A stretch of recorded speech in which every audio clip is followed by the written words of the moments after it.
Welcome to Smut and Sensibility, a podcast for romance readers and romance writers.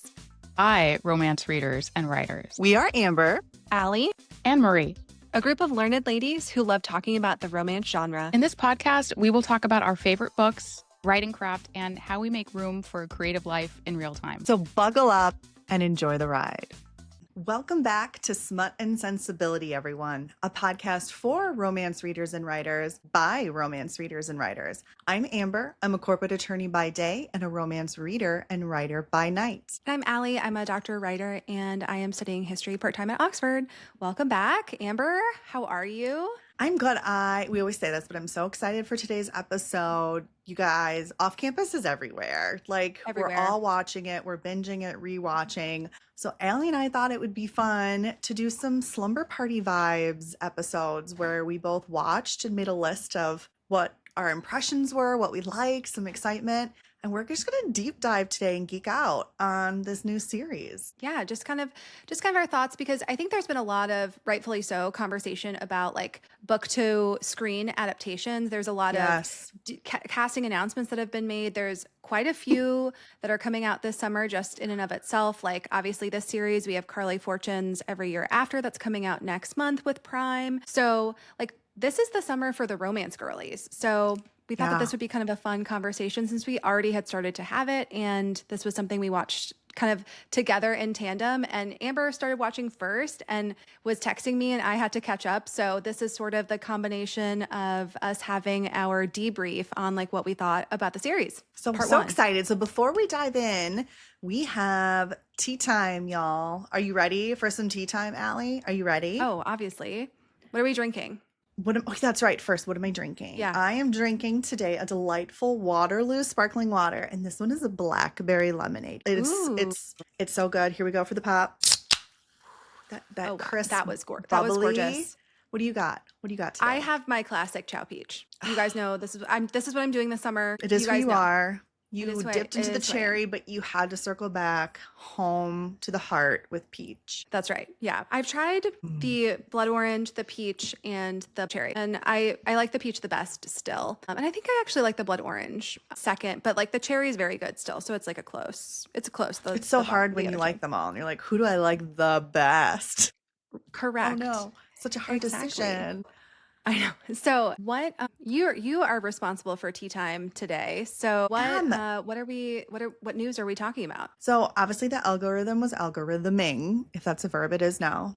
It is. But I was posting stuff about watching off campus. We've been liking and interacting, and Quinn Originals is coming out with their version. It's called Rent Free. And it is a short audio story, and it's featuring Mika Abdallah and Stephen Kalin, who are the actor and actress for Off Campus for Allie Hayes and Ardeen De Laurentiis. So before I even dive into it, I am number one so impressed with the pre-planning on this, right? The fact that the show just came out and now Quinn is dropping this, clearly behind the scenes. How freaking brilliant. So for the description for this audio short story, Rent Free. After getting cheated on by her boyfriend, struggling artist Nora, who's voiced by Mika, moves in with her best friend's older brother. Of course, it's an older brother, Jack, who is voiced by Steven. That's it. And then right now, as of this recording, episodes 1 and 2 are live. And for those of you who don't know what Quinn is, I kind of just wanted to give a brief summary what I found on their website. So this is in their own words. Quinn is the audio app for erotica, made by women for the world. I just love that.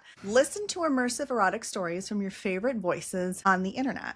And then they say, what is Quinn? Again, it's a mobile app and a website where you can listen to audio erotica. And audio erotica can be a lot of things. It can be spicy audio stories, dirty talk, and more. So Quinn audios are designed to help you get there, but also involve fun and interesting plots. And I had no idea, because it's kind of been in the back of my mind, Allie, don't you think? We've been seeing ads for it. We love audiobooks. I was like, I think it really blew up with heated rivalry when Hudson and Connor were signed to do a story as well. A story together. Yeah.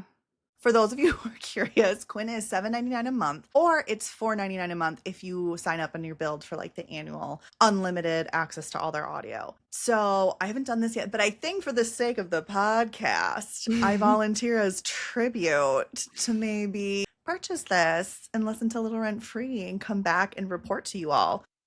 Yeah. Because I just love everything about this. I think it's such a fun model. I like that we're not shaming content and it's done in a respectful way. I don't know. It seems wonderful. And the social teaser clips are very intriguing and hot. Like, again, they obviously did behind the scenes where it looks like a movie. Like, even though this is audio content, like some of the stuff I've been seeing on socials are the two actors, like in an apartment, backs against the wall, like their neighbors and stuff. It looks very cute. Oh, that's cute. Yeah. I have TikTok blocked right now for productivity purposes, so I'll just take your word for it. That's probably very smart for your Oxford paper that you're working on very hard right now. I'm very proud of you for doing that and just being like nose to the grindstone, getting it done. Yeah, because I mean, you can get sucked into that TikTok algorithm, let me tell you.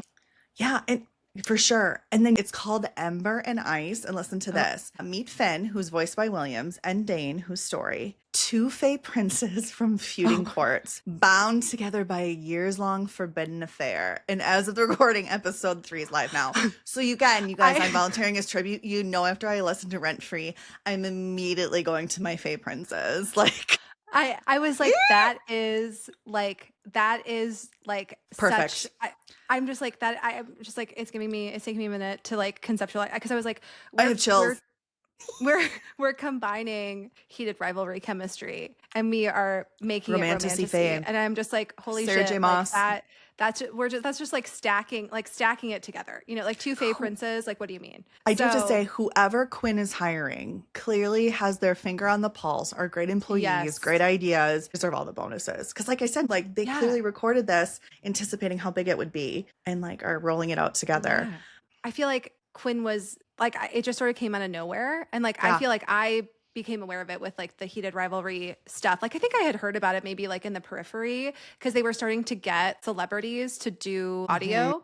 And with Mika and Steven, I do feel like Quinn is for romance adaptations what Dancing with the Stars is for reality TV stars. Oh my God. So it's kind of like, if you've made it, if you're going to be on Quinn, it's going to be big. Yeah. It's like, where do you go from your like romance adaptation? You go to Quinn, like, obviously. You know, I think I saw Quinn ads in the background, but this book I think came out like last winter, Christmas time. It's Can I Tell You Something by Holly June Smith. And I listened to the audio. And so it's twofold. In the book, this character in secret is basically a voice for what is Quinn. Right. So I knew these existed, but then I think in the description or like in the comments, people are like, this is like Quinn. And I'm like, what is that?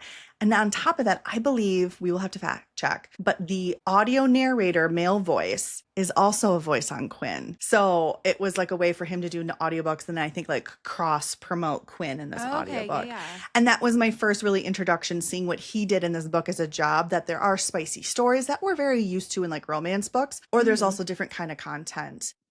Yeah. That's just more of the like erotica designed to get you there, guided sexual meditations, let's call them. So that audiobook was very good. So when I was looking on Quinn, they have, for their other that aren't just short stories, they have 69 categories. Do you think that was accidental? There's no way that was accidental. There's no way that was an accident. 100% no. And then for some of their other Quinn original series with actors, I just wanted to do 2 more because I feel like they're very popular shows. One of their like shorts is 3 Days in Galloway, and this is voiced by the actor in Outlander, Sam Heughan. Oh my God, right? And then you will like this, I think. Hidden Harbor is done by actor Chris Brinney, I think. And he's from The Summer I Turned Pretty. He's one of the he's one of the main characters in that. So it sounds really fun, delightful, naughty. I'm very excited to be tribute for this.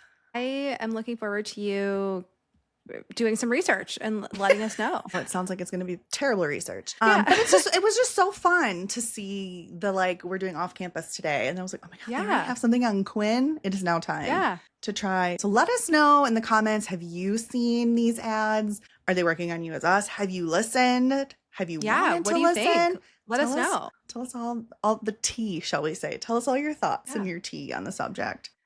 Yeah, let us know. So good tea time, Allie. Thank you for As that always. tea.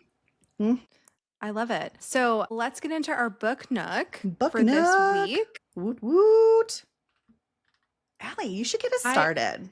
I would. I'm so excited for this one. I would love to. For my book nook, I would like to entice you. Are you wondering what it would be like if a modern day marriage of convenience was combined with a second chance and a side of like lovable side characters and more than a sprinkling of my wife? How does that sound to you? I mean, so good. Your new little like hooks for book nook are so goddamn good. So if that sounds good to you, Amber, Student Union by Julie Murphy, which is the first book in her new series, The Undergraduates. And I think Nisha Sharma did just a quick little reel of like all the books that she had recently like read and got sent. And this was on there. And I really enjoyed Julie Murphy's writing. So oh my God. So question, was this already on your TBR or you saw your girl Nisha and you were like, I love everything you do. I'm immediately being influenced by you. It was that one. Yes. And I was like, okay. All right. I was like, all right, up to the front of the line. You know, where you have a closet full of clothes and nothing to wear. That was sort of like what I was feeling. This is exactly what I wanted. This was really fun. So this book features our characters Clover and Bennett, and Clover and Bennett have a long history together. He is the heir. This takes place in the Pacific Northwest. He is the heir to the Graves Coffee Company fortune, and she is the daughter of his mother's former assistant. And Clover and her mother actually lived with the Graves family when she was growing up. They like attended the same prep schools. They like spent, all this time together. Once they get to high school, they go to prep school. Bennett is 2 years older than her, and they find out that, Clover is like just the help. So that triggers like some bullying, and she's treated very poorly. And there is a moment where the families become estranged after Clover is the target of a cruel prank.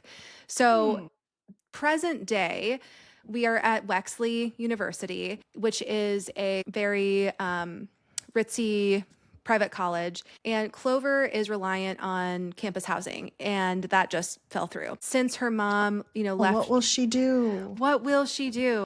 I don't know. And since her mom didn't take any severance or anything from, her former employer, which was Bennett's mom, money is tight. And so she doesn't want to burden her mom, and she has to figure out a solution. And there is a loophole. So Clover has to ask the last person that she ever wanted to talk to again, Bennett Graves, to participate in a scheme to take advantage of married housing. So obviously he agrees, and they have to spend the semester sharing a tiny dorm room with 2 twin beds that are essentially like drilled together and will not come apart. It was really fun. There's like, as romance does, like there were other things that were going on. Like there was class commentary. There was obviously the beloved like college hijinks, found family. Like I said, I really enjoyed the side characters, and this is a series. So I think Daisy's book is going to be released in the winter. I think it's scheduled for maybe December.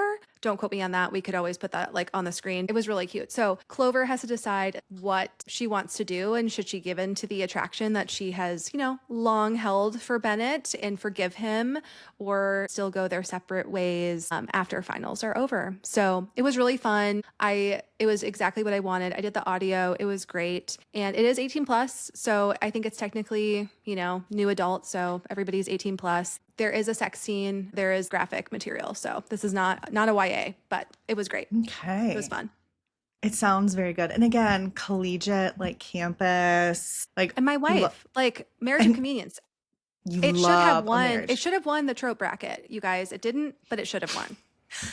I know. Maybe next year you can start, rallying the troops, canvassing door to door or social media door to door. I do need to start my marriage of convenience propaganda campaign. Like, yeah. I absolutely do need to campaign. If you're interested in knocking doors on TikTok, please sign up below. I'm sure everyone is going to there's going to be a stampede of people running for these tests, because this sounds really lovely, because everybody knows any aspiring author, creative, loves having to pitch on the social medias. It's their favorite part of their job. It is, absolutely. Watch out for all the volunteers that will flood your inbox. But I do think, if you do ride for Marriage of Convenience, let us know in the comments below, number one. And number two, I would definitely pick up Student Union by Julie Murphy because it was really fun. And I always like to see, Marriage of Convenience that is sort of leveraged in a contemporary sense because it's not as common. But I personally like it better. I like it better than fake dating because the stakes are higher. There's as we know. Yeah. As we've discussed previously. What did you read, Amber? I need to stop being influenced by you, number one. No, I don't. But because I just want to read every book that you read. And there's just not enough time for us to each do separate book nooks. And then authors we have on the podcast. I'm like, Amber, you can't just read everything Elle reads. You need to diversify. So you have to also bring your own thing. And I need to bring new things to the table. I feel the same way. I'm like, how? But I meant it complimentary. You have such good picks. I agree. If I had unlimited time and resources, I'd be like, Elle recommended it. I need to know more. Yeah, I could probably guess what tropes. If only. That's very true. If only. So tell me what you read. Add something to my TBR that I don't probably have time to read, but I definitely am going to want to. Yes. So this week I read Flirting with Disaster by Naina Kumar. So here's the description, you guys. She needs a divorce from her husband, but a hurricane threatens to dredge up their stormy past. It's been years since Mina separated from her husband, Nikhil. Years since they first laid eyes on each other in their home state of Texas. Years since they spontaneously wed in Las Vegas and she felt true happiness. Now, a high-powered lawyer on Capitol Hill and ready to move on, at least she thinks so, with another successful lawyer, Sheikh. Mina has returned to Texas, this time finally to obtain a divorce. But there's one thing Mina didn't account for, a hurricane forming in the Gulf, veering right toward them and giving them no choice but to hunker down in the home that they had built together. Suddenly, she finds herself trapped amid gale force winds and pelting rain with the man she once loved. As they spend more time together, Mina begins to remember everything that drew her to Nikhil. His small-town charm, his thoughtful nature, his absurdly good looks. But being with Sheikh means sense to her. He's steady, ambitious, and wants exactly what she wants. So she'll stick to her plan, come hell or high water. But will her windswept heart make the right choice once the eye passes over and the storm settles? With sharp observations about second chances at love, ambition, and Indian American identity, and with characters who share an undeniable chemistry, Flirting with Disaster is a modern romance with the sensibility of a classic. So first off, the tension of being trapped during a hurricane had me hooked from the back description of this book. Oh my God, absolutely. Talk about high stakes, forced proximity, danger, all the things into one. Everything. So just the circumstances, I was like, I'm in. Also, as someone who hasn't herself ever been in a hurricane, it was interesting to learn a little bit about hurricane preparedness, how the storms can develop, and what it might feel like to be in a hurricane firsthand. So that was kind of obviously I don't wish that upon anybody, but as we can do, we get to learn different things and live different experiences through reading. I really enjoyed this one. I think it's been on my TBR for a while. Because as you all know, I still can enjoy them, but second chance romances aren't always my favorite. And in this one, they're still married and we don't really know why they're just married but separate. So I was kind of I don't know. Do I want to do this? It's been 7 years. Why haven't they shitting or got off the pot kind of situation, But I think Naina did such a good job with this one, with the characters' backstories, their fears and their wounds, and how the characters are still in love with each other, even though they both think their marriage is likely over in the beginning. And I don't want to give anything away, but mentioned in the description, the Indian culture and sometimes the expectations that are put on kids and how they should lead their lives and what that looks like, that pressure was it just felt intense for me as a reader, and I can't imagine that. And you could tell that was heavily on one of the characters. And then also what I really liked is the conflict. One of the conflict these characters have related to their marital issues is largely communication and not the stereotypical miscommunication trope. There's a little bit of that, but it's more so along the lines it's miscommunication because their communication isn't effective with each other. And that just felt so realistic of not just romantic relationships, but any relationship in general. No matter how much you love the other person, it's likely not going to thrive if you don't have effective communication, right? You have to have the same form of communication or to be able to really understand the other person. So watching these two on a journey of not only self-discovery, but rediscovering their spouse in a different light, knowing that they may be a different form of communicator or both having to change, was just really, really delightful. Also in the background from like so much yearning, I love a good yearn. You So do. like if this at all sounds good to you, I would highly recommend it. And I'm really excited. I'm pretty sure she's another book that's coming out and it takes place in the Scottish Highlands. And I believe it's this July. I think her and Elle have a book coming out on the same day in July. And I think it's this one. Oh my So gosh. hopefully I'll put it here, something Highlands, but I'm ready for that one. So let me know if you guys are also excited for that one. So Oh, that's my book nook. that sounds so good. Also, same. I now have to read this, and I feel like, Oopsie. whoops, my poor TBR. But okay, question for you. Answer, maybe. Why don't you like second chance? Is it just that you feel like if they didn't end up together, there was a reason, like the first time? I think Yeah. I'm not going to be able to pinpoint examples. It's more of a feel, but I think when I first started reading romance, back when the dinosaurs roamed the earth because we're so old, I think for a while it was common that it was always like just very big miscommunication. Or that like someone did something pretty awful, but then maybe they had a redemption arc. So I think in my mind, I'm still related to just like it's too much miscommunication where it's almost just like it's unbelievable. Like you'd never even like double checked or had that conversation. And or it's almost like I don't want them to have a second chance. Like they did this awful thing to you. So I might have just picked up a few of those trope books way back when, and it just gave me a sour taste. But as you've now just pointed out, how many books have I now read for Book Nook that I'm like, it's second chance. I wasn't sure. I picked it up. Quite a few now that I'm like, but I really trust this person who recommended it to me, or I really like this author.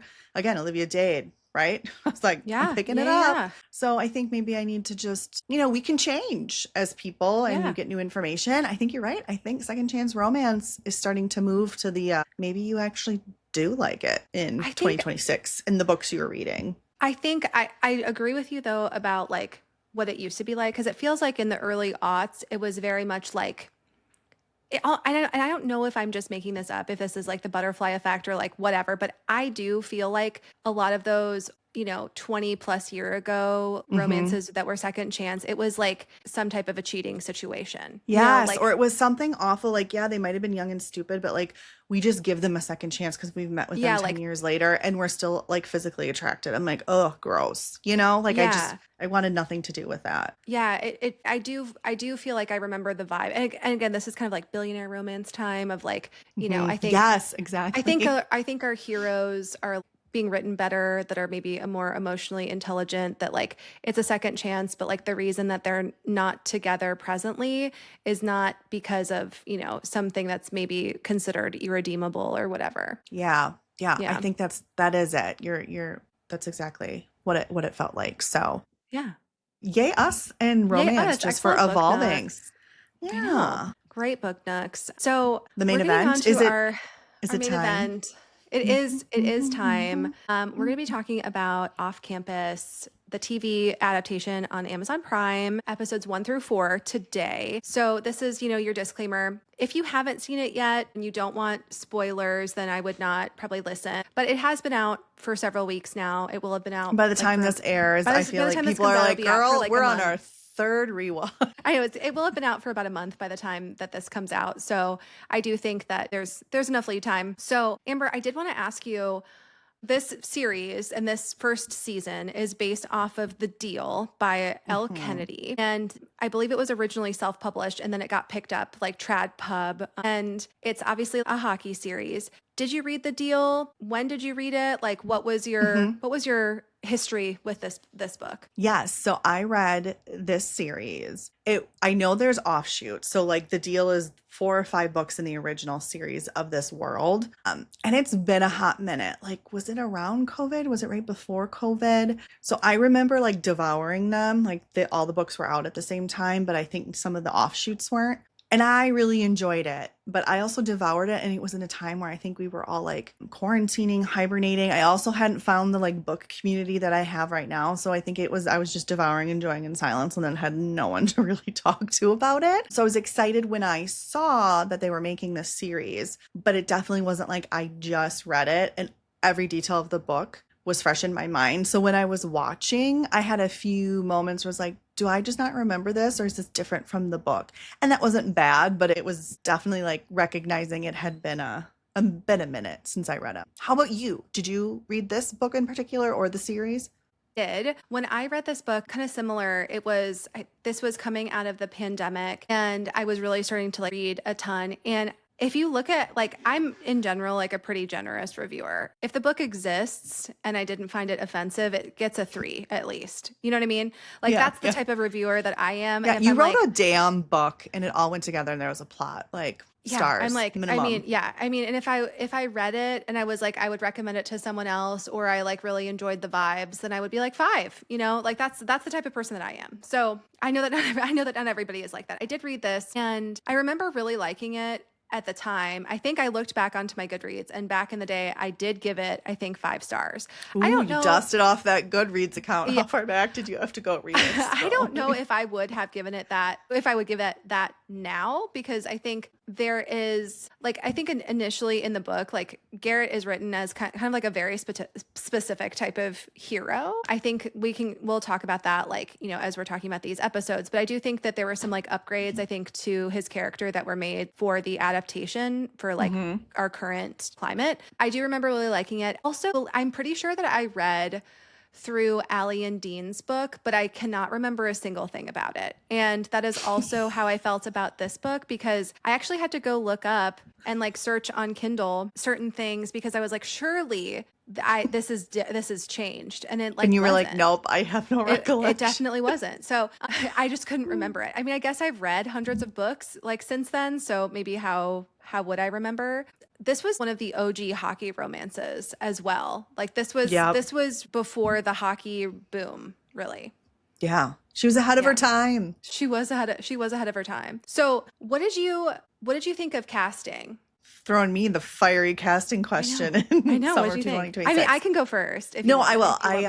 I'm just laughing because, you know, everyone has feelings on casting. I initially was surprised. I really liked it. I thought when I looked at it, the characters were distinct. They fit the descriptions. It's in college, but it's a little older in college, which I like. So they don't look so baby. And also we're dealing with sexual content. So like that felt really good. And I also think it doesn't mean known actors can't be good in roles. I like when it's a show or a series like this and it's mostly unknowns, because I feel like it just gives a little more legitimacy to that, like there was actual chemistry and or talent in the casting, and it wasn't a choice of like what's going on behind the scenes, or they think they're going to bring this much in a demographic, right? So again, I'm not saying if it's a known actor or actress, that's the only thing going on. But I think we would be remiss if we didn't acknowledge that. And that does happen sometimes. And that's when people get upset about casting, right? Like, it's like, this doesn't fit this person at all. And I know they're actors and actresses, but not every actor and actress is the same, right? They're not all just widgets we can interchange depending on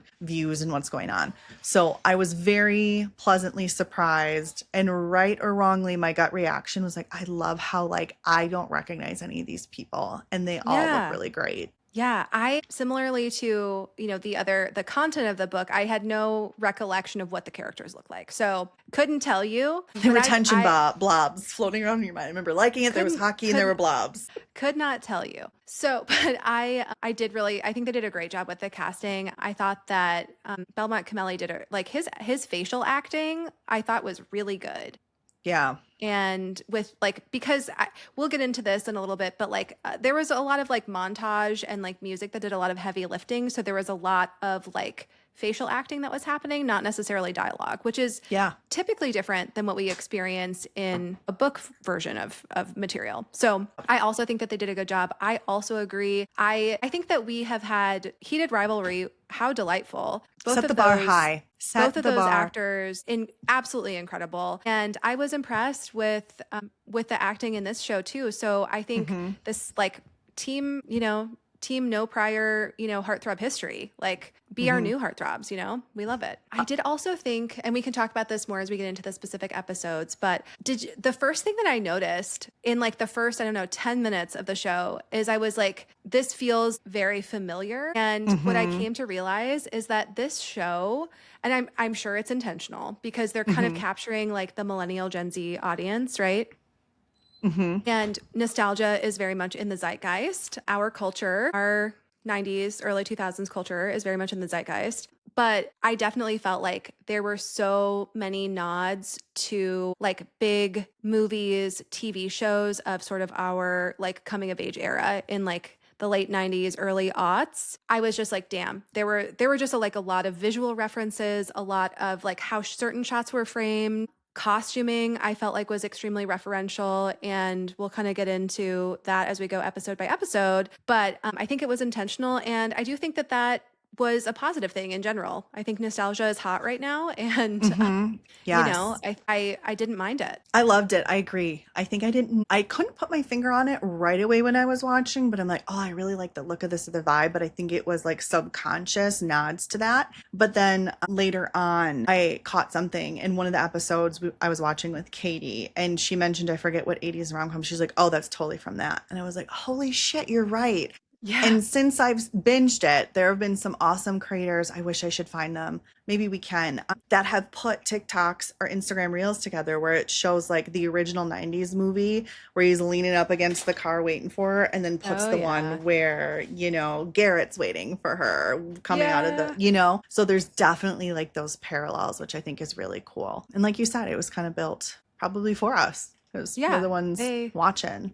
They knew their audience, which they knew their audience. Part of our audience is both of our husbands watched this show with us as well. And yes, you guys, we both watch with our husbands, and Patrick and I watch a lot of the same stuff together, but there's things we don't. And if there's anything we think the other might like or we want them to watch, it's always an open, like, will you watch the trailer, watch first episode? If it's not for you, not for you. And so I gave him that out, but I'm like, I'm going to be binging this show because A, I want to, and B, for podcast content. And he didn't even bat an eye. Like, yep, let me watch the trailer. He's like, yeah, let's do it. And he was into it as much as I was, which was so fun. Like, again, there's something if this isn't for you, that's great. But I do think there is still some toxic masculinity around the type of shows to watch, which you can and can't watch, which there's no gender associated with enjoying stories. So I had none of that, because I know online I've seen some that like, oh, your husband was even willing to watch. Mine wouldn't even like watch the trailer. I'm like, I hate that for you so hard. Yeah. Like, is it really because they're not interested, or there's like, I'm not going to do that frou-frou stuff? Yeah. I agree. Daniel and I usually watch the same stuff too. Like similarly, like there's some stuff that we watch that's separate, you know, or whatever. But I had just started watching this, and he came home and like grabbed his dinner and sat down and watched it. He started laughing like in the first couple of minutes, and he, like, every episode there were like several moments where like he was laughing. He really enjoyed it. I think part of that was his college days involved college athletics and a fraternity. So I think that some of the shenanigans translated for him, like, reminded him of his youth. And I love it. I think that he liked the dynamic of the guys. And I do think that they had like a pretty supportive dynamic. So yeah. I do too. Let's hop into it. Let's do it. We're going to talk about our reactions and notes we took watching episodes 1 through 4. And since there's so much here, you guys, part 2 will come with the other 4 episodes. But Allie, do you want to introduce episode 1 for us? Set the scene, baby. Sure. Okay. So episode 1 was The Deal, right? So we are paying homage to the actual book that this series is based off of. And this whole episode is the premise of the show, which is in order to maintain academic eligibility, our kind of Playboy hockey player, Garrett Graham, proposes an arrangement with Hannah, who is, you know, an intelligent music major. She is going to tutor him, and he is going to essentially like fake date her to get the attention of her crush, Justin, and make her unavailable to someone that's popular to like get his attention. So that's kind of the setup for this episode. And I will say that I really enjoyed this intro and like how this started. I did too. 100%. So good. With like the dancing, the song, the montage. Yeah, Dancing with Myself was really cute. We have got like immediately a shower scene, like 2 minutes in. There's like butts. You know, I think it was a good meet cute. It was very good meet cute. And I squealed, not just because it's nudity. That's not why, but Patrick can vouch for me on this. I think it's getting better, but for the longest time, it's basically nudity for women in film, right? Like we will see women, whether it's breasts or full frontal on women all the time, where men, you might get shirtless, but you see nothing more. And so ever since I've known him, I always scream at the TV, like, equitable nudity, like I want an equitable distribution. and nudity in my shows. So the fact that the first one we got was from a male, I was like, we are setting it out on the right track. And not because I just want to objectify men, but it was more from like, we're used to the inverse, right? Like we're used to mostly being the female form that's nudity on TV. So I really liked that. I was like, yes, like the vibes. No, I totally agree. So it was fast paced in a good way. And speaking not this, I'm not going to always do the like objectifying parts, but in the book, it is part of her character that she is more blessed in her bust, right? Blessed and like in the chest, yes. Blessed in the chest. And Garrett really enjoys that. But like whatever bra needs a supporting actress role because that bra did work. Like I just think in all the scenes she looked amazing. Well, so because it's Amazon, like, you know, there's links embedded within the show to like get, certain things that are shown. There's links to everybody's clothes and the bras are heavily featured. Everybody wants to know like what those bras were. So I think that, I think that everybody defying gravity in the best way. Yeah, everybody kind of felt that way too. I think they did a really good job with costuming in general. And you sent me this note and it made me laugh. And you're like, did she play clarinet in the book? And I was like, I don't remember this, but it's been so long. And I was like, oh. So I actually like searched the book and no, I don't believe she did play clarinet. I could not find the word clarinet in the entire book, but from what I remember, the fact that you searched for me, you are a darling. Did. Well, inquiring minds want to know. So I believe in the book she was like she's a music major, but vocal performance I think is her degree. Where here it's classical, and then she's like pushing herself to do the pop showcase like with vocal performance. So it's a little bit different. Were you a clarinet player? I mean, I might have. That might have also prompted the note. I mean, maybe. I might have been first chair clarinet in high school. Maybe. Okay. I love that. I pretended to play the French horn, so. Well, it was a perfect instrument for it. You were smack dab in the middle of the band in the chairs. Well, I did play the clarinet. Like that's what like I had picked to play, and then I like didn't really like practicing it. And you're like, I'm not about this lifestyle. I wasn't that good at it, and I wasn't killing it at the clarinet. And the junior high band needed a French horn player, and so me and my friend volunteered to like do French horn. So we got to like fuck around in like the like soundproof room, during band for like a couple of months. Unfortunately for us though, when the time came that we actually had to like perform, like I couldn't play. So oh my gosh, that I is just hilarious. To play the French horn, which is a problem when you're one of the two only French horn players. And that shows how much you hated it, because normally you are just like, if I'm going to do something, I'm going to crush it. So that tells me how much you probably didn't enjoy band. And also now I know once you said you had played clarinet, I immediately was like, in the future, in-person meetings, are we going to both do a little clarinet duet for just some hilarious extra content for the podcast? But I think the answer is no, because the answer is no. You will be standing there moving your fingers, and it'll be an Amber solo that's going to be so rusty. Yeah, like the notes that I didn't know, I'd just like skip it and, just keep it moving. Make sure it looks like you're still blowing. Yeah, I'd like do the finger thing, but like I wouldn't, I wouldn't make noise. Anyway, yeah. What did you think? And what did you think of? I know that we already kind of touched on this. I thought they did a good job with casting. Like I think that we could. I thought Hannah was cute, and I thought Hannah was amazing. And I didn't learn until later that she's much younger than most of the cast. I think she's 19, and the rest are like mid to late 20s. I did not feel that right away. I thought she did such a good job. Yeah. Yeah, I thought she did a good job too. Again, kind of like the female gaze, the workout montage here in this first episode. I thought it was really funny. Daniel was laughing because I think same with us. Took him back to some like weight room, collegiate sports, collegiate times. Yes, and Patrick swam in college, so I think he too was kind of like Yeah, exactly. So I think it was. I thought that was like a good setup. And then another montage I really liked where they were showing how their college lives were different, but they didn't need to have exposition to do that, to like judge or anything. But like he's kind of like hooking up and busy in hockey, and she's working, going to home and study. But it was done in this like upbeat montage way. I think they did a really good job. And I sent you right away, like, I think this soundtrack is bomb. Like it is so good. They clearly did not skimp on the music for this show, and I think they used it to their advantage. Like, okay, if we're gonna pay big royalties and use this really known song, we're gonna make the songs were almost like an extra character in the scene. I loved it. Don't you think? Like setting the mood and really contributing. It was so good. So I enjoyed it. I will say that I do think that some of like the dialogue felt like throughout the show, I think felt like a little clunky and like a little bit awkward because it was sort of just like hanging by itself, but it was like in the middle of like basically like a really long like music clip. And I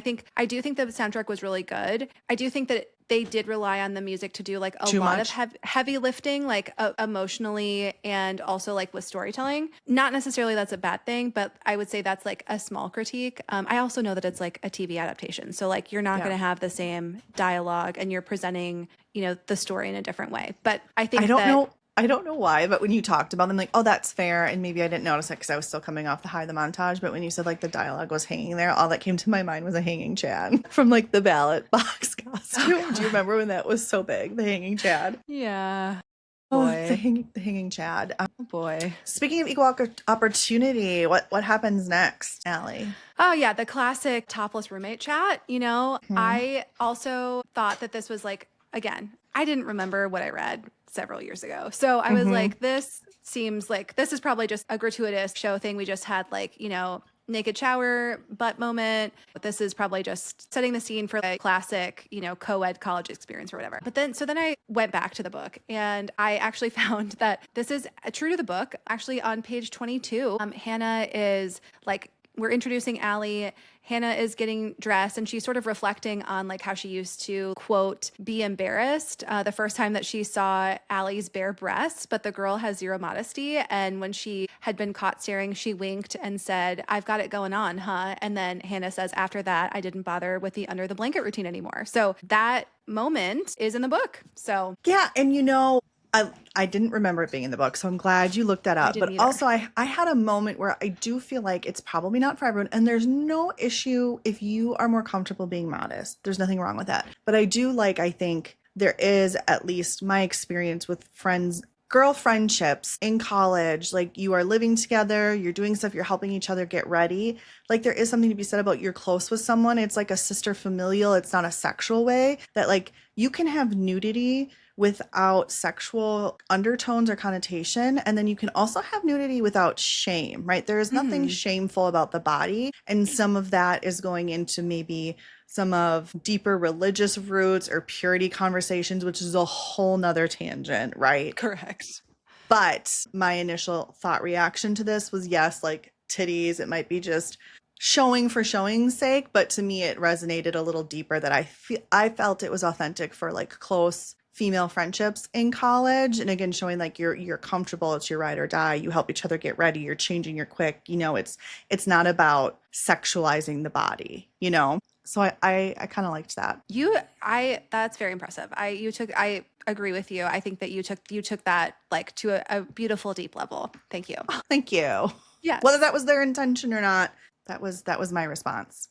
There is a hookup scene where Garrett is hooking up with this girl, Kendall. This is before he and Hannah are getting together. And he does give this speech, which I like, that like he could have maybe been a little more tactful, but at least gives her a reason. Like she doesn't know him. So as much as she's calling him out for being like, really, we've been hooking up and now you're just going to like drop me on a dime. He's also inversing like, do you actually like me or do you like the idea of me and that I'm an athlete and I'm popular and I have a hot body? Like, what do you even know about me? You can tell, and her acting is very good too, like in a real life moment, has this double, like slightly offended, but also like, shit, he has a point. So I liked that was a good moment. I loved that too. And I think probably one of my favorite, like, I thought this was like such a cute moment. I think you did too. We're cutting over to like, he's at the rink now and she's dancing in like the green room. And like, that was just like really, really cute. And obviously again, this great soundtrack, The Bitch Is Back. I think that should be the song of the summer. So it really should. And honestly, I think it's one of my favorite scenes in the whole book. It has been clipped a lot on social media, whether it's true or not, but like they view it as in the show, the moment he actually fell in love with her, but didn't realize it. But it was more of a like, she grounds him, right? Like he's really upset in this way and like sees her dancing freely and being herself in like this lovely way. It's really cute. I totally agree. What else? Oh, okay. The block party. Immediately, I was like, I get this. This is fun, but like totally unrealistic, I think, for any college campus. Like clearly this is just like set in Hollywood. Like maybe on some, maybe some college somewhere. But like I've even been to some bigger like, D1 schools for nothing is like set up like that. What did you think of the block party? Were you immediately like, So I have experienced like some pretty big parties like that, like not nearly to that degree. Like, but there is kind of like a carnival like vibe. I would call okay. it like it's way more of like Was it I think just it's college campus level though? Like just college where they had like the drinking and they brought their own keg and it was clearly kind of put on by the students? Because I no, agree no. with you. It was Like it like would be a block party where you buy tickets to and then like there's a band playing. Like that's yeah. different. I mean just like a college block Oh, no, no, party. no. This was no, no, no. Yeah, it would Okay. have been like an official like event. Like it would have been called Yeah. Block Party, but it's sponsored by like the Alumni Association and like Yeah, all yeah, these things. And yeah. yeah, you're buying Uh-huh. tickets and they booked. Yeah, yeah, yeah, yeah, yeah. I agree. I agree. And then the end of this episode is where the deal is struck. We've made the proposition, there's been a little bit of back and forth. Hannah absolutely blows it with Justin at the block party She does. and just completely is like word vomiting and is super awkward. And Garrett comes to the rescue and is like, giving her attention. And all of a sudden, Justin is interested. And he's like, see, my proof of concept works and I need a tutor and you're going to do that. And So then that's kind boom, of the, that's the yeah, episode. that's the episode. I think that the sort of the ending scene, like they had great close chemistry in that Yeah, as they well. really did. Arm around her, pulling her close. We got to sell the Yeah. fake dating. And that brings us to episode 2. This one's titled The Practice. So it's their first outing for the fake relationship at Dean's overnight party. This is very early on in the episode. They're starting to talk about how they're going to fake date. They're still trying to live their lives. They're trying to coordinate their schedules, which I feel is realistic with college I'm athletes. assuming. And her having to work all these jobs, I thought that felt very realistic, that like, it would be hard to coordinate. But there's the one scene right away I had to. I like have been waitressing at a very young age. I've bartended a lot. So like I couldn't help it when they are talking in the diner. No one else would notice it, but it's just like clearly you're staging and it's just not working. She's spraying a set table. So like the I didn't even think silverware about that. the silverware is out and she's spraying what I'm assuming is disinfectant, which you would never do. It's spraying on like the silverware and stuff, and you would have the table sprayed down before you set it. And then he's awkwardly like just wiping down the silverware set afterwards at time. It was just like, I get what they're trying to do in the acting, but I think there needed to be some quality check. I found it kind of cute in a comical way that I was like, yeah, that's not how anybody ever cleans. Have either of you ever cleaned a table? Like, what's happening? So that is such a good point. I did not even notice that, but like, yes, that makes absolutely no sense. The other thing that made me laugh really hard when you were talking about them like organizing schedules in this scene at Malone's, I was like, y'all really didn't try that hard to like schedule this tutoring session, because they were basically like, I practice, and she's like, oh, I have like, seminar, and then it was like, okay, I guess we can't meet. Like, it's Done. like, it was like, I was like, we didn't really try that hard. It was just sort of like, oh, like we're both busy and we can't actually tutor, but then they participate in like all of these other interactions, like outside of like actual tutoring at these house parties and these other things. And I think there was a lot more tutoring in the book. At least I felt like there was. I don't know. Yeah, if that's true. you're probably Again, right. Can't remember. But that makes sense, because it would be like in the book, I'm thinking about as a writing perspective, like that's close proximity. You get to but like on screen, a bunch of tutor sessions is going to get old real fast, right? So like to me, that makes sense that it probably was maybe cut a little bit for rightful reasons of going to visual. Yeah. But I just love that. Speaking of references, when they do go to that house party, I got this one right away. When she's the bunny, like Elle Woods in Legally Blonde, totally looked it. And speaking of costume, I have seen some commentary in this as well that I agreed with. You talked about that there's links, but I do like that the costuming is definitely like, it's good quality, but it's not like every piece is a runway piece that's going to be worth like $7,000, right? Like if these were truly struggling college students needing a costume, we would be buying like the Amazon $20 corset or whatever. Hannah still looked amazing, but you could tell it was a look that someone without a lot of money could replicate. And that felt authentic, that like the college students represented college students, and even the like hockey players were mostly in sweats and stuff running around. So, like that's what they would be doing, right? They're running from gym to class or whatever. They're not like dressing up in between everything. Oh yeah, exactly. And I feel like one of the references too is I think how they styled Hannah, it felt very 10 Things I Hate About You. We had a clog. We had a little bit of like, you know, a sporty preppy reference. We had like lots like of it little just sort of sweaters, cardigans, little cardigans and like the little polos with the collars. It felt very 10 Things I Hate About You. And I think the highlight of this whole episode was the party, right? Like hands this down. is the party. JLo This is outfit. where it all I'm goes sorry. down. I have to say it. The JLo outfit that Elle wears. The green dress. She stole the show. It Stole the looked show.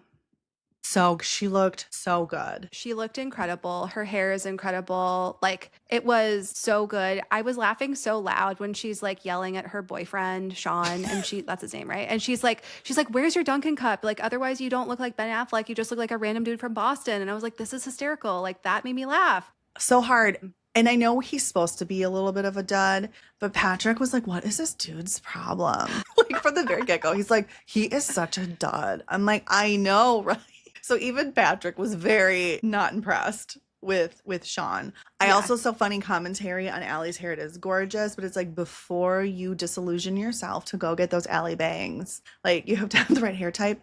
And she had someone on set that was probably dedicated to helping fix and correct her bangs. So like just keep that in mind before you all get like Allie bangs for the summer and they don't translate. And I was like, words of wisdom. Thank you. And also in general, that like I 100% agree with that. And just to add to that, the summer is the worst time to get like fringe in the front because you are going to be sweaty and they're going to stick into your forehead. So if you want to try this out, you know, maybe do it in the fall, winter, or just do so with caution. Do so with caution. What kind of hair type you have, all the things. Yeah, just know that like those bangs will be sticking to you all summer long. That hairstyle was amazing. So good. Everybody's hair in this show, like the boys, the girl, everybody's hair was like, I've never seen a cast with such thick, luscious, beautiful hair on every single head. I know. It was everybody had very good hair. They need like, you know, to get some hair care commercials or something. Just like I agree. The whole cast in a commercial of like Pantene Pro V.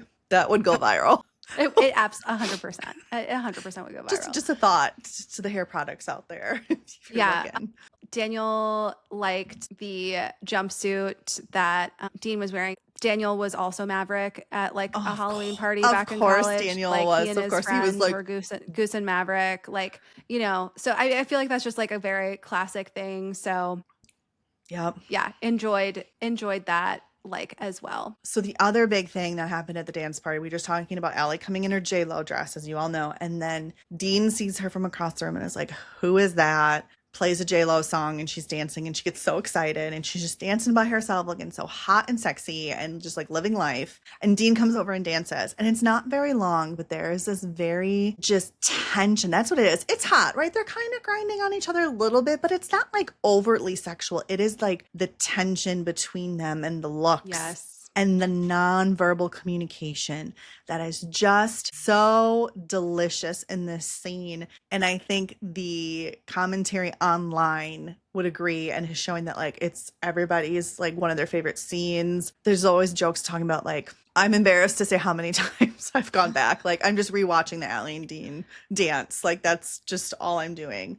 So that was just so delicious. Chef's kiss. And starting to get introduced to them as a couple. Because their book, is it 3 technically? But there's a book.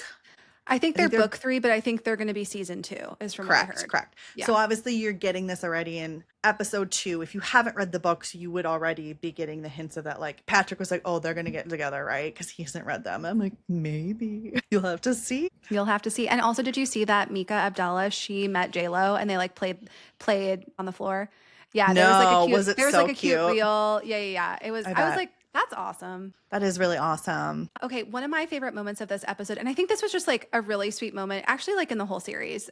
Hannah has a history of sexual assault. I think safety and comfort and security, I think, is like a very important part of like this entire show, and consent and like conversation around that.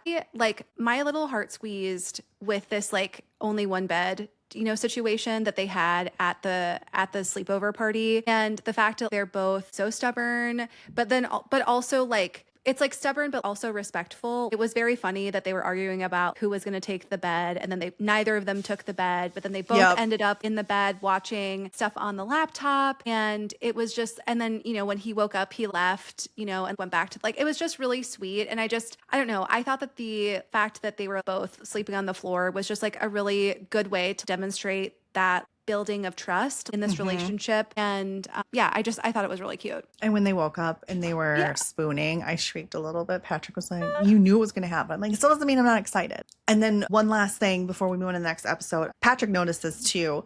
So I don't think, at least in the show adaptation, Garrett has not really realized yet why Hannah doesn't drink at parties and the undertones there. But the fact that Logan knew right away when he was like, try this, try a can, it's safer. And he's like, oh, thanks, man. And then Hannah did drink it. I thought that was just very, again, because like Logan is such a good friend and he just is very perceptive. Well, and he's got it bad for Hannah too. And he does right away. I know, Yeah. which you feel bad for him. But the fact that he noticed that and was like, try a can. I was like, ooh, Logan, you don't know, right? He doesn't know the specifics, but he knows there's something there. There's something there. And yeah, I thought that was like really sweet. And then another reference moment, and I noticed this, and then I went to the internet and I was like, am I going crazy? No, other people have picked up on this. They're in the car at night and they have the Twilight hand touch. They do. That thing. is one of the references. And I was just like, okay, so we really are doing this. I was like, because she looks like frickin' Kat from 10 Things I Hate About You, like her clothes. We've got Legally Blonde. We've already had like the accidental hand touch going to the Twilight hand touch. Like we're just like stacking like referential moments on top of each other. So I'm here for it. I'm here for it. Yeah, but overall that was a fun episode. All right, episode 3. Episode 3, this is the orgasm. And so this is where things heat up like between Garrett and Hannah in the name of friendship, right? And we're sort of upping the stakes of the relationship of helping each other out. But this is also critically where the Liquid IV sponsorship descends upon us as viewers and everywhere, for the entire rest of the series. And so this is a very, very important episode. I literally put it in the note. I'm going to read this verbatim, you guys. I can't make this up. Allie, they are living your dream of a Liquid IV sponsorship. So when we first started coming up with the idea of this podcast, and you want to dream big, like who would even sponsor, right? Or like if we could have any sponsor we want. And at the time, and we still do, like Allie is a huge fan of Liquid Very IV. Much still would like this. Yeah, she would. She got me into Liquid IV. I drink it a lot when I'm starting to have a headache because it does. Like sometimes I'm just dehydrated and like, let's stop the migraine before it starts. But it was just so funny that on our like dream board from last year, she wrote like, I think that was your only sponsor off the top of your head. I think it was like, I would like Liquid. I don't IV. care everybody else. I would just like to be sponsored by Liquid IV. Yeah. So like that remains true. So Liquid IV, we are your biggest fans. Huge fan. I always buy a ton. I like the energy ones from when I'm traveling internationally. I love them and they're the best. This made me laugh really hard. And I think I've seen so many hilarious parodies on the internet about like the sponsorship, and 10 out of 10. But in truth, some of it was a little bit like hokey, but I feel like the way that they incorporated it into the actual show was like not super obstructive. We've all seen those network TV shows where it's like sponsored by Toyota Corolla, and then they're like randomly getting into a Toyota Corolla and like talking about all the right features of the Corolla, and it like doesn't really make sense like in the context in the story of the murder mystery show with like the FBI agent or whatever. But I mean, it does make sense that Liquid IV would sponsor like college athletes with like NIL and all of that stuff. So yeah, and I thought it was endearing. I thought like even though it was like becoming almost like down your throats, but it was endearing because it was just like a quick, like it was almost you forgot about it. So then they did another little like boop, and you were like, oh shit, there they are again. And then later you'd be like, oh, she's wearing the sweatshirt, which would be believable, like you're saying. Like if they were really trying to get Logan and Garrett to become sponsors, they would send him a little swag. And his little sister stole a sweatshirt out of the swag. It's like, you haven't opened it. Like that was very realistic and like 3.5 seconds of screen time, but it was like another like boop. Yeah, they kind of like that's what it kind of felt like every time. It made me giggle. It didn't annoy me personally. No, I wasn't annoyed by it. Listen, I love Liquid IV, so I wasn't annoyed, but I did think it was funny because they definitely did the sort of like kind of meta thing where they like poked fun at it like a little bit within the show. But yeah, so this was a critical episode for the Liquid IV sponsorship. So that was great. In the beginning, it's kind of like a dream sequence, which normally like we've talked about like in books you maybe don't want to start with. But I thought she's more like daydreaming, right? But you don't know that yet. Did you think it was real? I thought it was real until the kiss. And then I was like, oh, this is definitely a dream. I didn't think Where it was they're at the real. piano. You didn't think it was real at all? Even in the beginning when they're No. like riffing on the piano and trying to like songwrite, you didn't think that could be how the episode was opening? No, because it didn't make sense from like where we were. Okay. Like, Clearly I fell for it and you did not. That's okay. And then obviously like, you know, she's daydreaming while she's trying to masturbate. So yeah. It's not even just a dream. It's a fun dream. It's a fun daydream. It's a fantasy. Fantasy. Yes. We also get some more, like we've known the last 2 episodes that like Garrett's dad is an ass, right? And we're kind of getting a little bit more of that in this episode, especially with the Liquid IV sponsorship. And other people that we kind of hate in this episode is Allie's boyfriend even more, Sean. And he's being such a turd, and he clearly cannot handle her aspirations or the fact that like she wants to live a big life, a life that goes after her dreams, even if it's not, you know, conventional security. And I think, we're just like, ugh, we don't like Sean. He's such a wet blanket. Yeah. I really liked when they were having this conversation in the shower. Like as a couple, like we've already talked about this. Allie's character is comfortable in her body and nudity and not always meaning to be sexual. And clearly this is with her boyfriend. So they're in the shower and they're having this conversation. You can't really see anything. And they're fine. But then as it turns, you can tell like she's getting more uncomfortable and she like turns her back and is covering herself because she like it's vulnerable and it doesn't she feel like recoils. good. Yeah. Right. I just thought they did such a good job of representing that, like, you know, while naked, you can be comfortable and vulnerable, and it depends on what's happening, right, in the scene and what the conversation is about, and something that can start where you're fine can turn into not being comfortable. So I really liked that representation. No, I agree. That was like a really good like physical demonstration of like, you know, the emotion of like the scene with the vulnerability and like kind of recoiling. Speaking of like Allie being vulnerable and she's going out, she's trying to figure out her life. Girl needs to get out. It's karaoke night. So now we're going to get this fun karaoke night at Malone's. And I loved that Allie wasn't terrible. She wasn't good. Like she wasn't good. No, she wasn't good. But I think that like sometimes, which we want, it's fun to see good musicians on TV, but in real life and character, all your best friends aren't going to be like a cappella soloists. And so the fact that like she got up there, I was just, because that's kind of like what's programmed into us. Oh, an actor is going to do karaoke. They're going to be secretly like a choir prodigy. And she was not good, but it was so enjoyable because you could tell she was having so much fun on stage. She's in her feels. She's trying to work out what she wants to do with her wet blanket of a boyfriend. And it was so fun. Absolutely. And who sings after Hannah? I mean, who sings after Allie? Well, obviously, Hannah comes next. And like this is, well, because earlier in this episode, which I think we forgot to mention, so this was a good tie-in, I think. I did feel like this song kind of went on for a little bit, but they wanted to get their money's worth. You know, they did spend a lot of money on the rights to this soundtrack. So I do get it from like that standpoint, I think. But so earlier in the episode, Hannah walks in on Garrett pleasuring a woman, and Cherry Pie is playing upstairs. In the background. And, you know, she gets flustered and kind of like, you know, storms out. Because again, this is only the second time that we've tried to like have a tutoring session, and he forgot about the tutoring session, and then she walks in on a sexual encounter, and then so obviously they're not going to have the tutoring session after that because she's got to go. So there's not a lot of tutoring happening really in this show. She obviously feels some type of way about that. She's drunk. I think she's wearing one of Allie's maybe corset tops or something like that. I think so. Mm-hmm. Yeah, but she is singing Cherry Pie karaoke. Dedicates it to Garrett.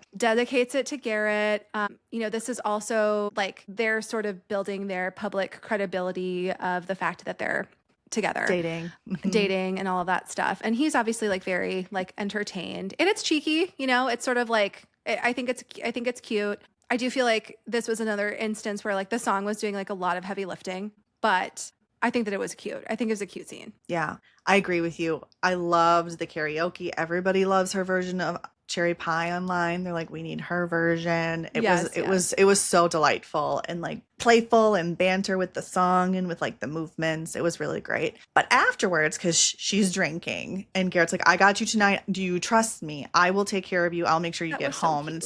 It was so cute. I think it's the It was first really time cute. that like she's really like let loose and drank in public in that way since, you know, before her sexual assaults. But when they're driving home at first, I don't know if you noticed this, Allie, it is silent. And I get that it's supposed to be building tension a little bit, like in the car, but it was a little longer. I'm like, is he a serial killer?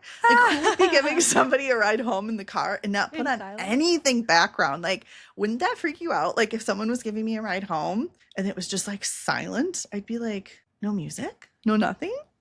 Daniel does drive in silence a lot of the time. Daniel. He does, No. yes. Yeah, yeah, yeah. So I'm How kind of how used. how does that work? Clearly, our brains are so very different on so many Yeah, levels. he So, for do him. you have to listen to silence in the car with him, or is it only when he's by himself? I mean, he like if if I'm in the car, like he usually like sometimes we don't have stuff on because like we'll be Do you talking bring your or headphones? You or sometimes it's quiet. Sometimes I listen to my own stuff. Sometimes I'm talking to him. Sometimes I'm like okay? also like sitting in silence too. Because like sometimes it's a little overstimulating. So Two I think married for him, serial killers sitting in silence, yeah, driving together. I need audio stimulation. I feel like I wake up in Yeah. the morning and I'm like immediately like listening to a podcast or an audiobook or something like that. I'm always listening to something in my commute. But there are some times where I do feel like I'm feeling a little overstimulated. And I think with Daniel, I think it's like I think it's the introvert silence before. And his At least that's what decompression, I'm right? telling myself, but who He has knows? such a big job that requires a lot of focus and high stakes. So I get that a little bit. Okay, fine. He gets a break. But But Garrett I do giving think that Hannah a is ride a home from the bar. hilarious. That's it. Still is a hilarious, and not all like it's not an unreasonable question, like a valid question. Yeah. So And then the episode ends where she finally opens up.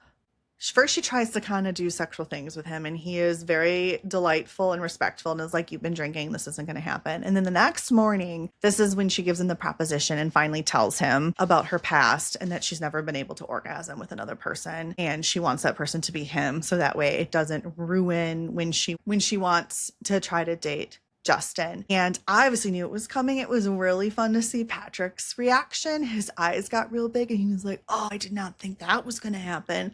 I think eventually it was just going to like either happen or have issues with the musician. He was like, that is not where I thought that was going. So it was really fun to see someone who hadn't read the book, who was getting into the series, his reaction. He was kind of like, oh shit. It was yeah, that was fun. Did Daniel have any like sort of like, oh damn? Or was he I'm just trying kind to of like, think. all right, next episode? I think he was just sort of like okay, like we've upped the stakes. I don't know if he necessarily said anything. And that's okay if he didn't. I just Yeah, was because I think I looked at curious. him and I was like ooh, and he's like we're gonna have to see what happens, and I was like I know. And that brings us to the last episode for this one, episode 4, The Breakup. It's just what it sounds like. So this is Drunk Shakespeare and Catching Feelings. This was one of my favorite episodes. It was me too. Yeah. It was so good. I love the line in the beginning, right? So it kind of starts where the proposition ended, and it's not a spoiler, he agrees to do it, right? But his line of course, you're my friend and you need me. I Like, know that was I really think he was sweet. unsure because that was a lot. He did such a, I like, again, I don't remember exactly how it went in the book, but I liked how he was emotionally intelligent to just listen. And you could tell he had big feelings, but was trying to hold them in for her. Cause like that was a lot for Hmm. her to say, Hmm. and just kind of like got to the root of the problem. Like, of course, you're my friend and you need me. And I was like, oh, so woon. I know. I thought that So it was woon. really sweet. Yeah. And Yeah. then tell us about the workout Oh yeah. scene. Okay, yeah. And I feel like the workout scene has gotten a lot of attention, and I think rightfully so. I Because agree.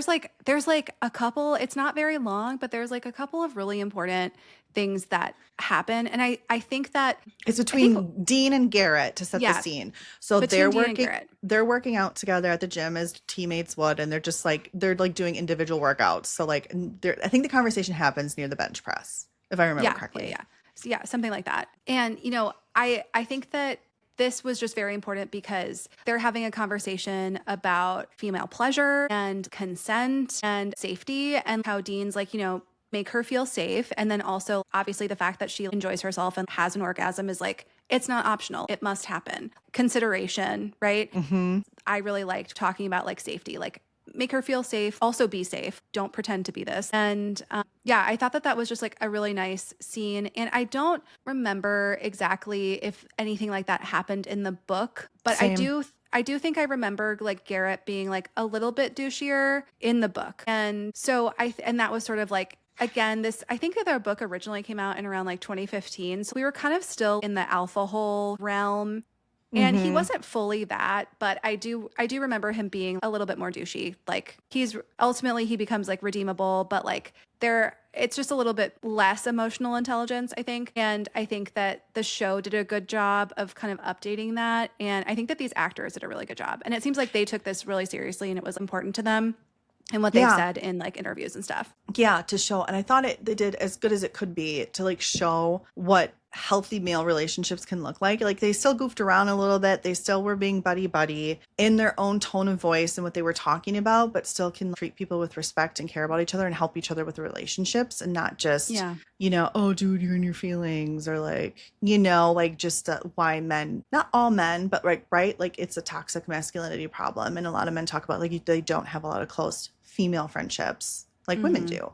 So I agree. It was one of my favorite parts in the book. And then after that conversation, right, is where we're having at some point in the episode, she's coming over to have the orgasm, right? And so I thought they did a really good job that she's nervous, but she's trying to look good, but she's in this tight dress that's Allie's that she's not really comfortable in. She is just nervous, and Garrett just hones in on that from the very beginning and gets her into something more comfortable, like literally wear anything else. And I loved it when talking about consent, he turns around while she's changing and she's like, you don't have to turn around. You're going to see me naked anyway. And his line of, but I will only see you naked when you're ready for me to see you naked. Yeah, like, not until you want me to. Yeah. Yes, like not until you want me to. Like there is still consent. Just because I'm going to see you naked doesn't mean I can just see you naked whenever I want. That so blew me away. That was really well done. Yeah. And then when she was nervous, right? And then he turns on the song to be goofy and they're dancing together, almost just like little kids, right? Holding hands back and forth, just kind of like jiving. And then that got her comfortable and they're giggling. And then that just made it smooth into sexy times, you know? Yeah. I think it made a lot of sense for this point in their relationship. This scene was a mutual masturbation scene, essentially. Yes. I like that pivot a lot. Like she wasn't comfortable.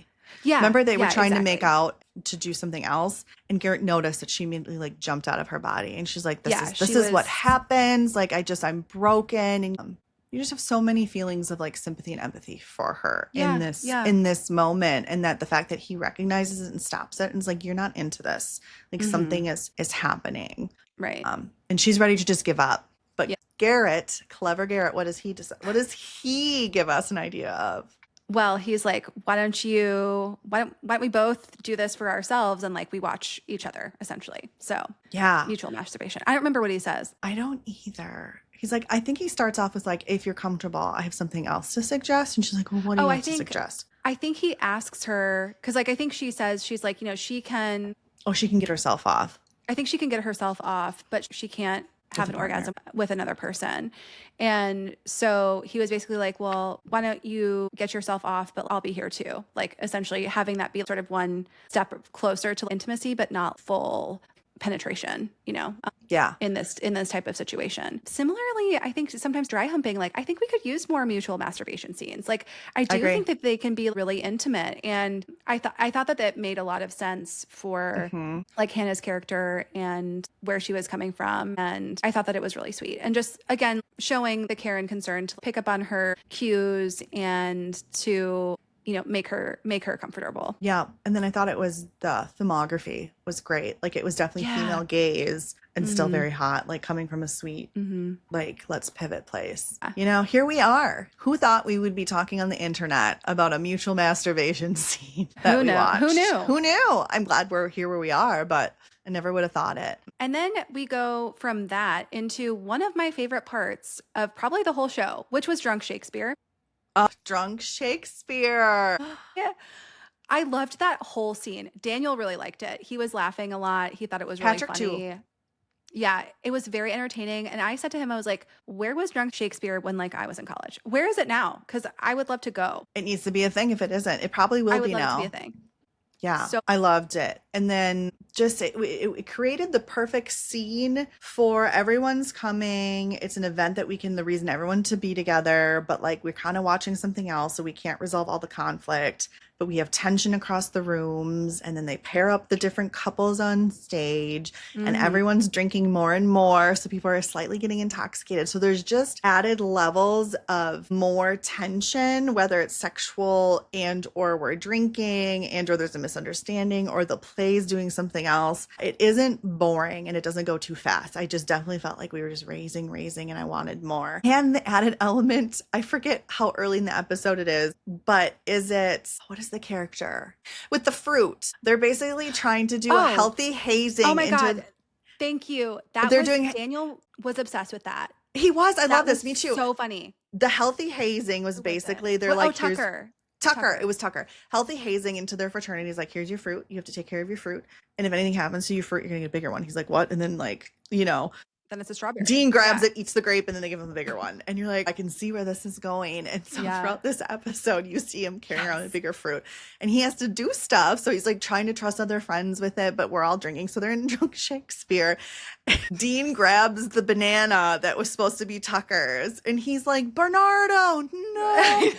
Like clearly he's trying to name them because he's held on to it for a while. And it was it was so funny. And I love that example of healthy, like fun for a fraternity. And then it was just also part of the whole hijinks that was happening during Drunk Shakespeare. It was so good. I know. It was very funny. Daniel really liked that part. And then like, there's like a part towards the end of Drunk Shakespeare where he's like rolling around with like a watermelon. And like, you knew it was going to get to watermelon status. Like, for sure. That was how it was going to go. But I thought that was like a really fun sort of like little shenanigan throughout the whole episode, because sort of at different points of the episode we're seeing the progression, and you're seeing Tucker and he's got like a different fruit, and it's very funny. So I enjoyed that. Funny. I thought this was a really good episode, and like you said, we sort of balanced, like we had a lot of humor. We had some hijinks. We had like sexual chemistry. And then we also had tension at the end where, obviously Hannah is paired up with Justin and Garrett is paired up with Kendall. Garrett and Hannah have had their like intimate moment earlier in the episode. And, I think they're both sort of trying to figure out like, do I maybe feel something else for that person? And so we have like a little bit of jealousy and questioning like the status of like their association. So I thought overall that was one of my favorite episodes, I think. So after Drunk Shakespeare, all our hearts are kind of like, you dum-dums, because Hannah's finally getting with Justin, and Garrett's kind of like still encouraging her because he thinks like, if she's happy, I'll be happy. I'll just suffer alone. And so they leave. Garrett goes to the hockey rink to drown his sorrows. However, Hannah has second thoughts when she's finally alone with him, realizes she has feelings for Garrett.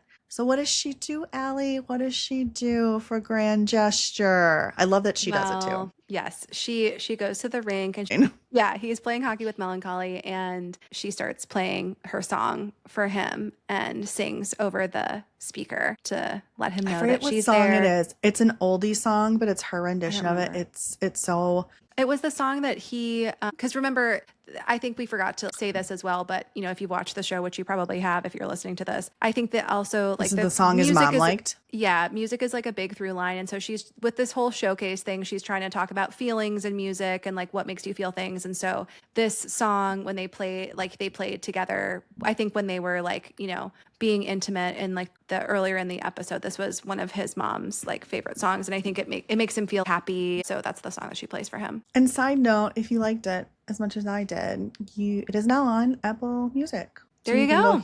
You can go hear her version of the song from the show.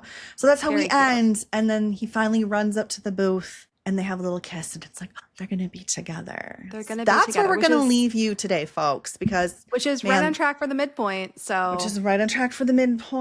There was a lot we had to talk about, and you're just going to have to wait until our next episode. We're sorry, so sorry, but we got to do it to you. What was your favorite moment in the first 4 episodes? Let us know. Let us know in the comments. On to happy endings. Not only Hannah and Garrett deserve one mutually, but we all They deserve a got happy one. ending as one. They got one. Can I start? Please start. You guys, I mean, obviously you got it listening to Off Campus. Patrick is freaking home. I cannot believe it. I'm almost still in shock in the very best way. It is so lovely to have my husband, my partner home, and to see him in Lachlan, being play buddies all the time. Also too, you just get into a default, for me at least. Like, even for example, like Patrick he's coming back, he's here, but he has a lot he has to do before he goes back to his civilian job that like the Army requires. And so he's got stuff he's doing, but he's not going up to like his civilian job every day. And Lachlan, rightfully so, is very much like daddy, daddy, daddy. So he's calling for daddy a lot. But in the morning still, I'm having a moment of like, they're letting me sleep in a little, which is like such a gift I haven't had in forever. Nice. But I'm waking up still like hearing stuff and like, oh my, is Lachlan up? Like, is Lachlan downstairs? What's happening? And I'm kind of having these brief moments of mini panic, which will go away, which are immediately followed by like, oh my God, Patrick is here. It's fine. Oh my God, Patrick and Lachlan are just downstairs living their best lives. Yeah. So there's just lots of that, which makes sense. There's going to be adjusting for everybody. But in general, it is wild, this whole journey. And I can't be more thankful that he is home. And I'm sure he'll be a part of my many happy endings coming up, just because, you know, we've been apart for so long. But like, so happy, you guys. No, it's so happy. The best I'm so happy for ending. you. Thank you, darling. Honestly, we've been waiting for this happy ending since we started the podcast, because he was deployed when we started. So absolutely. That's wild. This has been a long time. He's Today been is the gone day. this entire time. Every single episode we've done until today, he's been gone. Yeah. That's kind of like gives me chills. I didn't really like put it. Like, I know it's been a long time and it feels like it, but yeah. No, it's been a long time. Yeah. I'm so glad he's home. Yay. So thank you. What's your happy ending? When I go back to the UK in the fall, I'm bringing my dad and one of my best friends. And so fun. I know. So we have started kind of talking about like, what are some of the activities that we want to do? We're going to spend a couple of days in London, and then I have to be in Oxford for my class. So we're going to do some things there. And I went to London last September. There's a couple of things that I would like to do again. I think that would be really fun and worth it. But also there's some new things that I'm like excited to try. My dad loves Sherlock Holmes. So I think we're going to do kind of like some Sherlock Holmes stuff.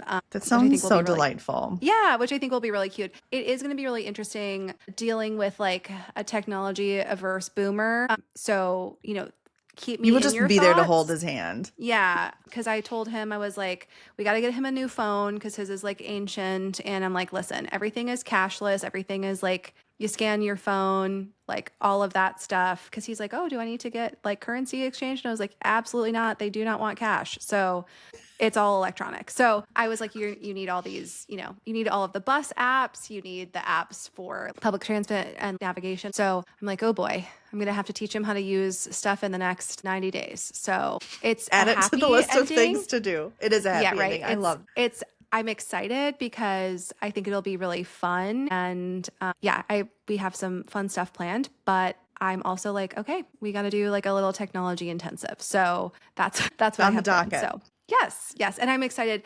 I haven't, I think it wasn't this past February, but it was the February before that. That was the last time that I went on a trip with this friend. And we like to do little trippies. So I'm excited that she's coming on this one too. So I'm so not jealous at all. It sounds so fun. I know. It'll be good. Yay. Great happy endings. Yay. And that leads us to the end of our long episode, but it was off campus, you guys. You knew this was going to be a thicker gal. You knew it. So thank you guys so much for joining us. And we've loved chatting with you guys on social media. And we would love to hear from you. Like I said, what you think your favorite part of the first 4 episodes of Off Campus was, and what do you think of like the adaptation, and you know, your thoughts on the book and the differences. We'd love to know. Overall, I think it was like a really fun show to watch, and I'm excited for all of the other stuff coming up this summer. And if you're going on like summer road trips and you need someone to listen to, we do have a lovely backlist. We do have some available on all platforms: Apple Podcast, Spotify. We're also on Amazon. We're also on iHeart as well. You can also listen to us on YouTube at Smut and Sensibility Pod. We are also on Smut and Sensibility Pod on TikTok and Instagram. We are on Blue Sky at Smut and Sensibility Pod bsky.social, I believe. And then we do also have a newsletter to stay in touch outside of algorithmic interference. And I usually do like a monthly roundup with like recipes and additional like book recommendations that, we've read outside of the podcast, and just kind of check-ins and different like media things, internet stuff, what we're reading, watching, eating, all the things, learning, all of those things. So we would love for you to join us. Thank you so much. And Amber, would you like to sign us off? I absolutely would. Thank you all for coming. And most importantly, go in pursuit of your happily ever after and stay smutty. Bye. Bye.